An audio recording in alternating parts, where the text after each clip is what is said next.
Nós temos hoje um plano safra recorde de, só na agricultura empresarial, pequenos e médios produtores, 360,2 bilhões de reais disponível. 27% maior do que o plano safra do ano passado. Vamos fortalecer o meio ambiente. Os prêmios começam a acontecer. Nós queríamos dar 2% de prêmio, várias áreas, mas vamos começar com 1%. Não é isso, Rui? Vamos começar, e isso já vai gerar prêmio para 12 bilhões de reais nos custeios daqueles que têm boas práticas. Quer cercar, analisado, sem passivo, mas também boas práticas, uso de biológico, de manter programa sempre verde, regeneração de terras com calcário, com rochagem. O Plano Safra, maior incentivo à produção agrícola no Brasil, tem um braço para financiar quem produz, protegendo o meio ambiente, mostrando que a união entre produção agrícola e proteção ambiental é um caminho sem volta. Estamos dando um passo certo, largo e irreversível rumo à transformação do nosso Plano Safra em um dos maiores programas globais de transição para uma agropecuária de baixa emissão de carbono e, ao mesmo tempo que caminhamos a passos firmes rumo ao desmatamento zero. E se não é um caminho para quem desmata, certamente é um caminho para quem compra produtos brasileiros lá fora. O parlamento francês, disse que não vai votar o acordo Mercosul-União Europeia por causa da quantidade de veneno utilizado nos produtos agrícolas brasileiros. Então é importante a gente levar em conta que ser racional, cuidar da agricultura, de boa qualidade, é uma necessidade competitiva do Brasil. Da redação do G1, eu sou Natuzaneri e o assunto hoje é o agronegócio sustentável. Quais os desafios para que a produção agrícola cresça ainda mais alinhada com a preservação do meio ambiente? Neste episódio, eu converso com Roberto Rodrigues, professor emérito e coordenador do Centro de Agronegócios da Fundação Getúlio Vargas e que foi ministro da Agricultura do primeiro governo Lula entre 2003 e 2006. E com Marcelo Morandi, ex-chefe da Embrapa, Meio Ambiente, que pesquisou a união entre a agropecuária e o meio ambiente por mais de 20 anos. Quarta-feira, 28 de junho. Marcelo, o governo anunciou o novo Plano Safra, valores recordes de 364 bilhões de reais em incentivo para produtores rurais e tem um braço específico para a produção agropecuária de baixa emissão, ou seja, que causa menos danos ao meio ambiente. Então eu te pergunto, quais são os benefícios de se ter uma produção sustentável? Toda a atividade, econômica, ela traz um certo impacto, para a natureza. E a agricultura, ela tem exatamente esse componente que você falou, a questão da segurança alimentar. Então é muito importante a gente tem uma necessidade crescente do aumento de alimentos, mas a gente tem que ter esse aumento com base em práticas sustentáveis. É preciso ficar claro isso, que nós não precisamos derrubar uma árvore para criar uma cabeça de gado ou para plantar 1 hectare de soja. Nós temos mais de 30 milhões de hectares de terras degradadas que podem ser recuperadas e que a gente pode dobrar a nossa produção agrícola. Isso, por exemplo, de fixação biológica de nitrogênio, nos permite a redução do uso do fertilizante nitrogênio químico, especialmente nas culturas leguminosas hoje, na soja, por exemplo, é o mais importante para a gente nesse sentido. Então, por exemplo, quando a gente diz que nós temos hoje até 30 milhões de hectares utilizando fixação biológica de nitrogênio, isso significa que nós temos uma redução muito considerável das emissões de óxido nitroso, que é um dos principais gases de efeito estufa. Se a gente pensar também na questão dos sistemas integrados, a gente tem um efeito muito importante, que é o efeito poupa-terra, ou seja, para que a gente obtenha a mesma produção que nós temos esse ano, por exemplo, nós estamos tendo uma produção recorde de grãos. O PIB brasileiro cresceu 1,9% nos 3 primeiros meses do ano. A agropecuária foi a maior responsável pelo resultado melhor do que se previa, principalmente por causa da safra de grãos. E no começo desse ano, os resultados no campo, principalmente a boa safra da soja, fizeram a agropecuária ter a maior alta do setor desde 1996, com crescimento de mais de 21%. E isso deu impulso para outros setores. Nós precisaríamos ter uma área muito maior se nós não tivéssemos tido os ganhos de produtividade que nós tivemos ao longo desse período com o uso de tecnologia. Então, esse efeito poupa-terra é um componente também importantíssimo da sustentabilidade. Agora, por isso é que faz sentido um braço para incentivar esse tipo de produção, é isso? Exatamente, porque nós estamos falando que nós temos disponível, né, o conhecimento, a tecnologia desenvolvida pela ciência para uma agricultura tropical, mas para isso virar realidade, ela tem que ser adotada. E para ser adotada, nós precisamos de alguns elementos. Um deles é a capacitação técnica, a transferência de tecnologia, e o outro é o financiamento dessas atividades. Então, o Plano Safra traz esse componente de incentivar a adoção por meio de um crédito diferenciado para quem usa essas tecnologias reconhecidamente de baixa emissão de carbono. Os valores são destinados como crédito rural para produtores enquadrados naquele programa chamado PRONAMP, que é o Programa Nacional de Apoio ao Médio Produtor Rural. O total representa um aumento de aproximadamente 27% em relação ao financiamento anterior. Lula disse que o programa terá uma média de 10% de juros ao ano. E de maneira simplificada, como é que se dá uma produção sustentável na prática? A base da nossa produção é a qualidade dos nossos solos. Então, um solo saudável é um solo que sequestra carbono, ou seja, reduz emissões de gás de efeito estufa e nos permite ter produtividade. Então, todas essas práticas que nos permitem reduzir a perda da qualidade do solo, reduzir a erosão, reduzir a perda da biodiversidade, né, da vida do solo, dos micro-organismos, das minhocas, dos elementos do solo que dão vida ao solo, a capacidade de infiltração de água com a chuva, todos esses processos nos permitem ter um solo de qualidade. Nós tendo um solo de qualidade, nós conseguimos ter uma produção de alimentos também mais sustentável e que nos permite também reduzir as emissões de gás de efeito estufa. Lembrando que o solo é um importante sumidouro de carbono. As plantas, elas fazem fotossíntese, elas retiram carbono do solo. Então, quando a gente consegue ter um solo de qualidade, onde as plantas crescem bem, produzem raízes, nós estamos acumulando também carbono nesse solo e mantendo essa longevidade do nosso sistema de produção. Desde 2010, antes do Acordo de Paris, portanto, que cria uma série de metas para redução de emissão, o Plano Safra tem já esse braço para incentivar a produção agropecuária de baixa emissão.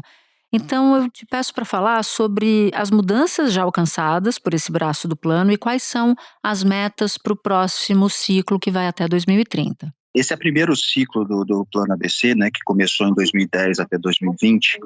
Ele começou com um conjunto de 6 tecnologias principais e tinha uma meta de redução de emissões e de adaptação às mudanças climáticas na ordem de 200 milhões de toneladas de CO2 equivalente.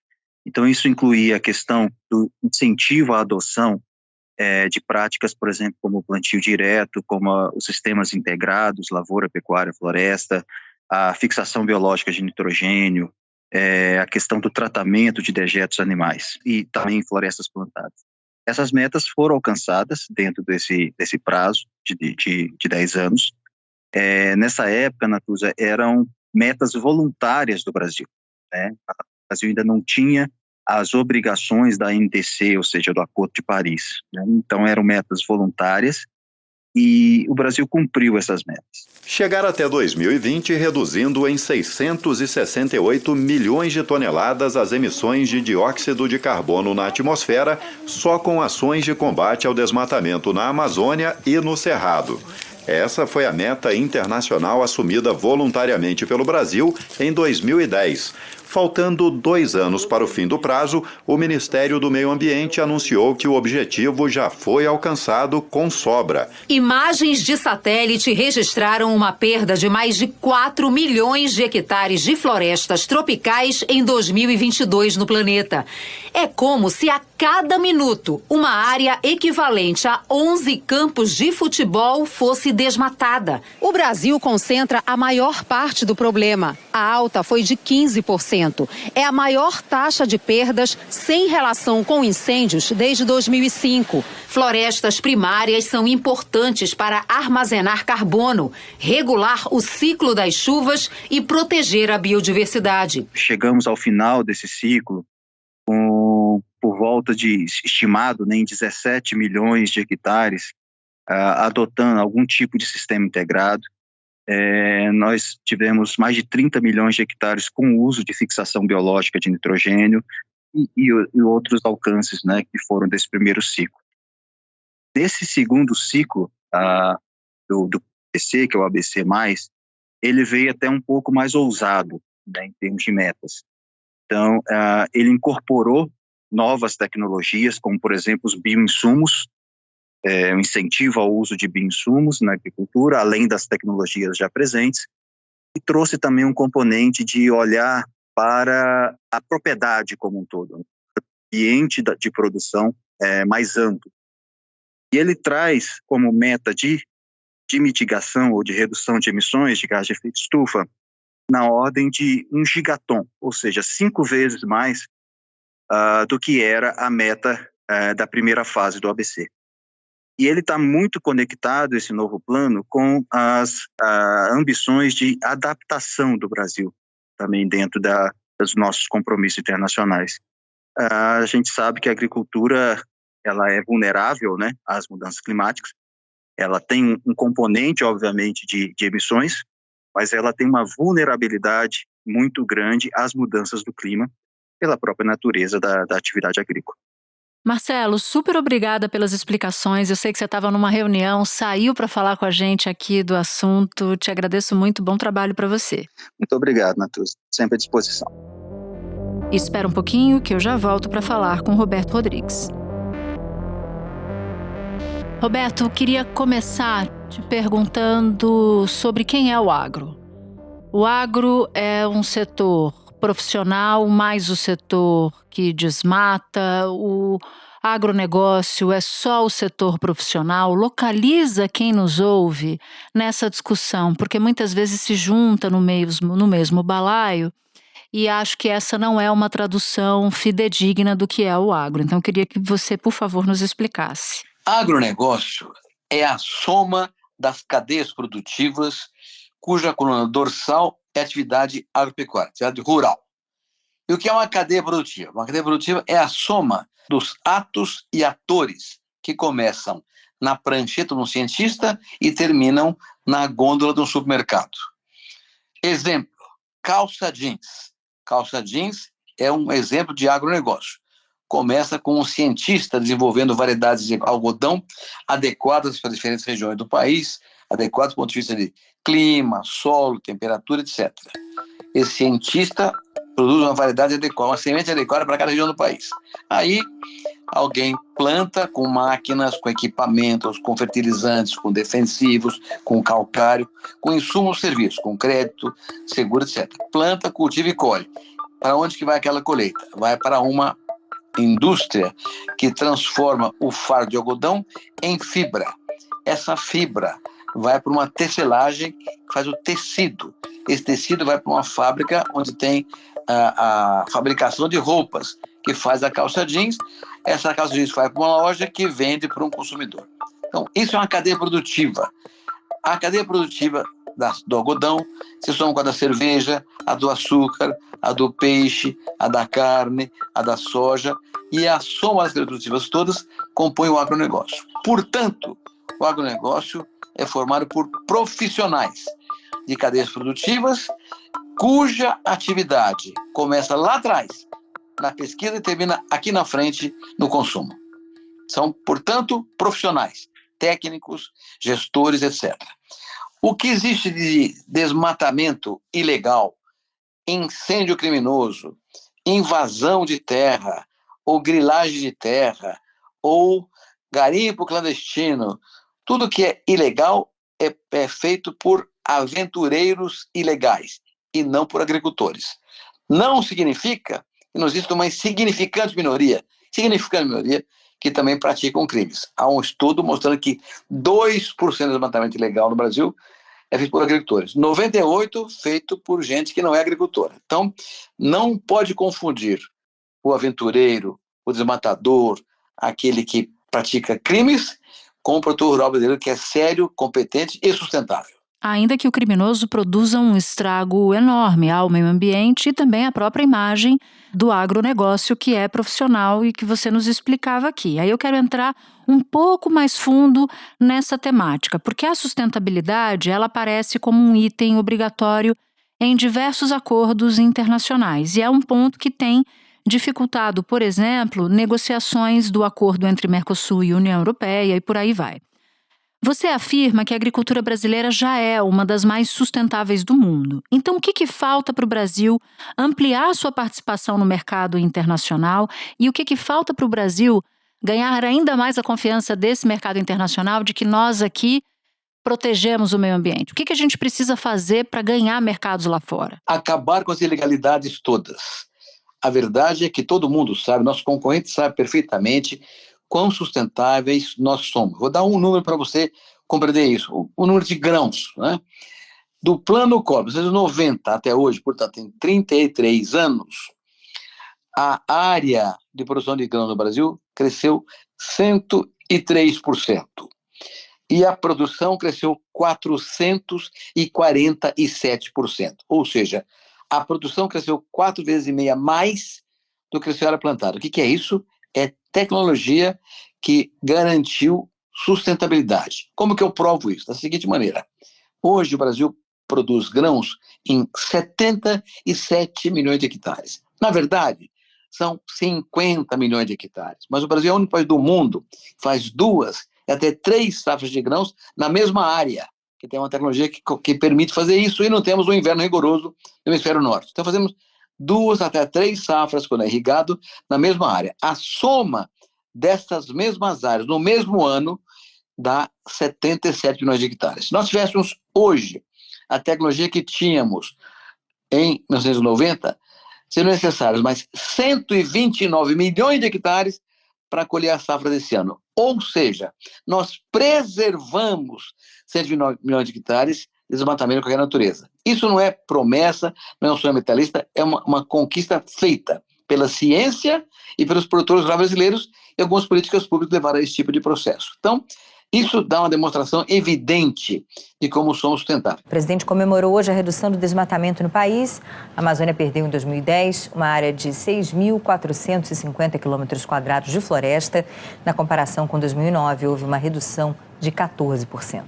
É o menor número desde 88, quando o levantamento começou. O que é importante é que o compromisso que nós assumimos aqui no Brasil, nós estamos cumprindo. E não precisamos de favor para cumprir. Nós vamos cumprir porque é nossa obrigação cumprir.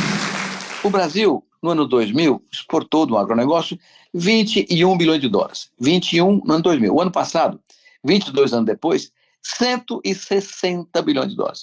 Aumentamos 8 vezes em 22 anos, quando no mundo inteiro houve uma redução de comércio internacional.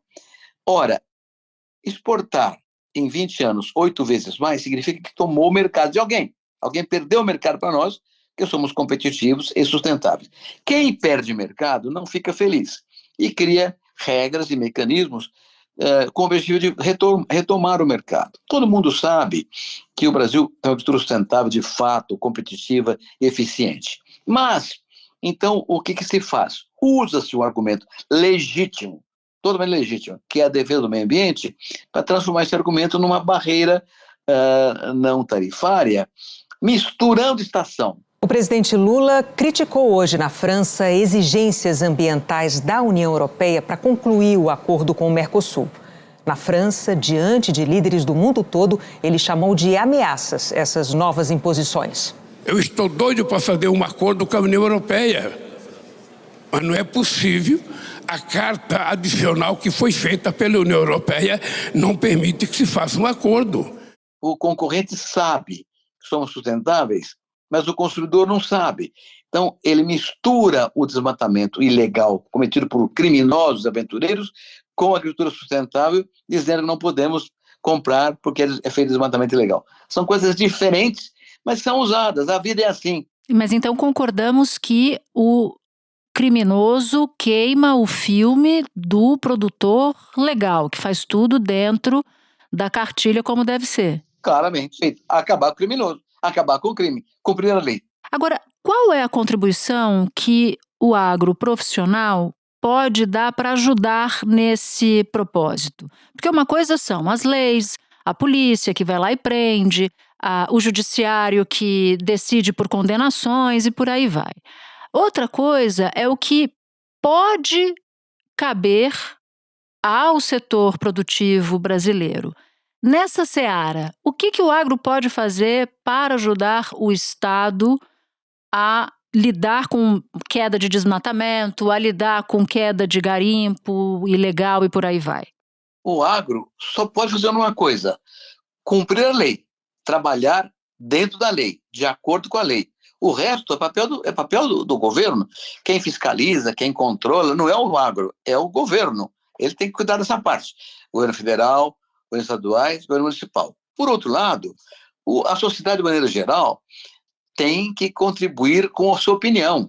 Não pode eleger quem não trabalha contra as ilegalidades, não pode defender quem é contra as legalidades. Então, isso é um papel do agro, da sociedade como um todo, não é só do agro. O agro faz a sua parte ao cumprir a lei rigorosamente e ao ser uma atividade sustentável que o mundo inteiro sabe. Agora, um ponto que me chamou a atenção no anúncio do Plano Safra, e eu vou aqui voltar no tempo e me lembrar da minha época de jovem repórter, quando você era ministro da Agricultura e eu tinha que cobrir o Plano Safra, o anúncio do Plano Safra. Naquele momento era comum a titular ou o titular do meio ambiente, o ministro do meio ambiente ou a ministra do meio ambiente participar do anúncio do Plano Safra, porque me chamou a atenção que Marina Silva estava lá dessa vez. Não era comum. Naquele tempo não era comum. Era uma coisa, na verdade, era um anúncio feito pelo governo. Sempre o Plano de Safra foi anunciado no Palácio Planalto. E vários ministros apareciam no anúncio. O ministro da Fazenda aparecia, Planejamento aparecia, Relações Internacionais aparecia. Então, vários ministros apareciam, inclusive os do meio ambiente. Mas não havia um destaque para este ou aquele ministro. No caso do Plano Safra, tenho tido a alegria, de conversar regularmente com todos os ministérios aqui representados nesse dispositivo, de forma a encontrar os mecanismos viáveis para que essa importante política de apoio ao setor agropecuário brasileiro possa conter os instrumentos adequados para incentivar os produtores rurais a aderirem a uma transição para uma economia de baixo carbono, uma agricultura de baixo carbono. O que muda claramente, Natuza, é a afirmação, a informação de que vamos fazer mais pela sustentabilidade. Mas, já naquele tempo, isso era um tema buscado pela agricultura. Nós reduzimos o desmatamento da Amazônia vigorosamente, no acordo do governo como um todo. A agricultura participou desse processo também. Temos a mesma função. Então, o que há é que o mundo inteiro, e o Brasil entrou nessa senda claramente, é que caminhamos de uma economia tradicional para a economia verde. E a ponte de passagem se chama descarbonização. E aí toda a questão do carbono, de como a coisa vai ser feita, é tratada sob a égide da tecnologia. É com tecnologia que fazemos isso. Então, quando a gente discute aqui se os europeus estão fazendo uma coisa hipócrita, criando um plano, eu não acho hipócrita. Eles estão defendendo o interesse deles, europeus. Tá certo. Compete a nós defender o nosso interesse. Como? Acabando com o que é ilegal e tocando na cadeia quem for aventureiro e bandido. É não fazer o que diz o Tim Maia na sua música, não dá motivo, né, para desculpa. Exatamente. Se você oferece o lado, bom, eu não fiz isso, mas alguém fez, meu filho. Então você não pode permitir que alguém faça. Você tem que interferir junto ao governo, junto ao legislativo, junto ao judiciário, para que isso acabe, porque a tua imagem está sendo perturbada e misturada com o que é ilegal. E você não é ilegal. Sim, eu quero criar aqui dois cenários, tá? Um cenário em que uma agricultura mais alinhada com o propósito de preservação ambiental pode ter que tipo de ganhos? Cenário número 1. E o cenário número 2, se nada for feito, se a partir de agora parasse tudo, os índices de desmatamento nos atuais patamares ou eventualmente até crescendo, escândalos de extermínio de comunidades indígenas ou de etnias indígenas e a imagem do Brasil muito, muito prejudicada lá fora. Qual seria no cenário 1 os ganhos e quais seriam no cenário 2 as perdas para o Brasil, Roberto? No cenário 1, acesso a mercados, mais produção, mais riqueza, mais renda para o país como um todo.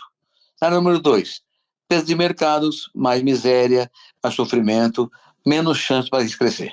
E é isso que estamos fazendo aqui hoje, estabelecendo etapas para que o produtor brasileiro voluntariamente possa decidir-se por um modelo de produção que, sem deixar de ser economicamente atrativo, economicamente próspero, esteja também em sintonia com as necessidades e as demandas globais. Porque nós queremos que a agricultura brasileira continue produzindo, continue plantando cada vez mais, para a gente continuar exportando cada vez mais. Veja bem, a gente fala que a agricultura está muito bem, está crescendo muito, está funcionando muito bem, é o setor mais desenvolvido do país. E é verdade. Mas não tem agricultura sem tratores, sem equipamentos, sem plantadeiras, sem colhedeiras, sem defensivos, sem fertilizantes. Então, a produção disso é industrial. Não tem agricultura sem indústria de alimentos, que transforma, que embala, que leva para o supermercado, que faz serviços, que exporta. Tudo isso é indústria e serviço. Então, a agricultura não é uma atividade isolada. É o agronegócio que compõe essa cadeia toda, que dá emprego também na indústria, antes da porteira da fazenda e depois da porteira da fazenda. Então, para que haja um mercado crescente, gerando empregos, gerando uma indústria mais produtiva. A indústria de alimentos brasileira hoje, você tem uma ideia, Natuza, a indústria de alimentos brasileira compra hoje 57% da safra brasileira, mais da metade, e exporta a indústria de alimentos, não é agricultura, alimentos processados para mais de 190 países no mundo inteiro. Portanto, tem mercado cativo que gosta do produto que a gente faz. Então, a agricultura não é uma coisa isolada. O que importa é a cadeia produtiva. A indústria e os serviços que estão no entorno da agricultura também ganham com mercados. De modo que fazer coisas erradas, ilegais, tira mercados, não do agronegócio brasileiro.